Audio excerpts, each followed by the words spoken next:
कानपुर की रहस्यमयी हवेली।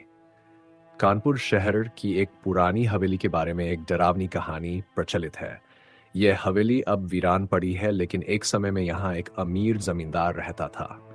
कहा जाता है कि जमींदार की बेटी की रहस्यमयी परिस्थितियों में मौत हो गई थी और तभी से इस हवेली में अजीब घटनाएं होने लगीं। रहस्यमयी घटनाएं। रात के समय इस हवेली से किसी लड़की के रोने की आवाजें आती और कई लोगों ने वहां एक सफेद साड़ी में लड़की को घूमते हुए देखा। कुछ ने कहा कि जब वे हवेली के पास से गुजरे तो किसी ने उनका नाम पुकारा, लेकिन जब उन्होंने मुड़कर देखा तो वहां कोई नहीं था। एक साहसी समूह की कहानी। कुछ साल पहले कुछ कॉलेज के छात्र इस हवेली में जाने की हिम्मत जुटाए। उन्होंने तय किया कि वे पूरी रात वहां बिताएंगे और देखेंगे कि क्या सच में कोई भूत है।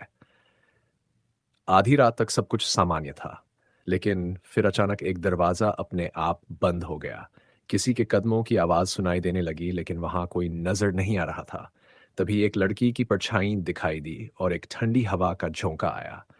डर के मारे सभी भाग खड़े हुए, लेकिन उनमें से एक छात्र वहीं गिर पड़ा। जब बाकी दोस्त उसे खींचकर बाहर लाए तो वह बेहोश था।